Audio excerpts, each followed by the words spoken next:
रामायण में जब राक्षसों के विरुद्ध युद्ध छिड़ा, जामवंत ने अपनी शक्ति का बस एक अंश भी प्रकट नहीं किया था। उन्हें वरदान था कि यदि वे अपनी संपूर्ण शक्ति का प्रयोग करें तो सामने कोई जीवित नहीं रहेगा, यहां तक कि पृथ्वी भी उस आघात को सह नहीं पाएगी। एक बार युद्ध के दौरान रावण के विरुद्ध जामवंत ने गर्जना भरी और उसी क्षण धरती फटने लगी, घाटियां कांपने लगीं, पर्वतों की चट्टानें ढहने लगीं। तभी भगवान श्री राम आगे बढ़े और उन्होंने जामवंत का हाथ पकड़ लिया। उनकी आंखों में आदेश नहीं, एक गहरा रहस्य था। श्री राम ने कहा, जामवंत, तभी नहीं, तुम्हारी यह शक्ति इस युग के लिए नहीं बनी। यदि तुम इसे मुक्त कर दोगे तो रावण ही नहीं, पूरा ब्रह्मांड टूट जाएगा। जामवंत के विशाल हृदय में आग थी।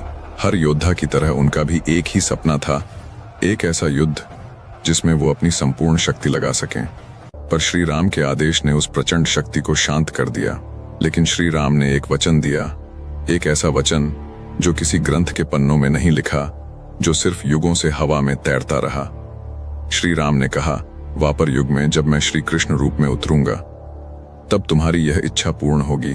हजारों वर्ष बीत गए, युग बदले, द्वापर युग आया और एक दिन श्री कृष्ण एक रहस्यमयी अंधेरी गुफा में पहुंचे। गुफा की हवा स्थिर थी, दीवारें प्राचीन युद्धों की कहानियां फुसफुसा रही थीं और भीतर से अचानक एक भयानक भारी आवाज गूंजी।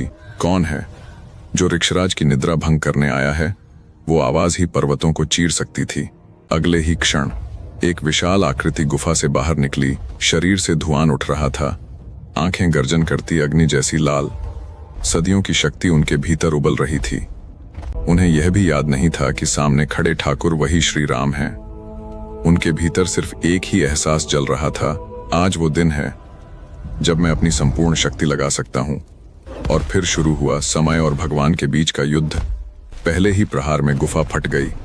कुछ ही दिनों में पहाड़ चटकने लगे, नदियां अपने मार्ग बदलने लगीं, आसमान लाल हो गया जैसे दो सूर्य आपस में टकरा रहे हों। श्री कृष्ण और जामवंत 28 दिनों तक धरती को अपनी पकड़ से उखाड़ने की कोशिश करते रहे। यह युद्ध बल का नहीं था, यह ब्रह्मांडीय शक्ति का टकराव था। 28वें दिन श्री कृष्ण ने क्षण भर के लिए अपना श्री राम स्वरूप दिखाया और उस एक क्षण में जामवंत की आत्मा कांप गई। उन्होंने तुरंत घुटनों के बल बैठकर कहा, प्रभु आप वही हैं, वही श्री राम जिन्होंने मुझे रोका था।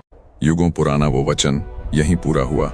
जामवंत ने कहा, प्रभु मेरी अंतिम इच्छा है, मेरी पुत्री को ऐसा पति मिले जो देवताओं से भी तेज हो। श्री कृष्ण मुस्कुराए, वो मिल चुका है जामवंत, मैं ही तुम्हारा दामाद बनूंगा।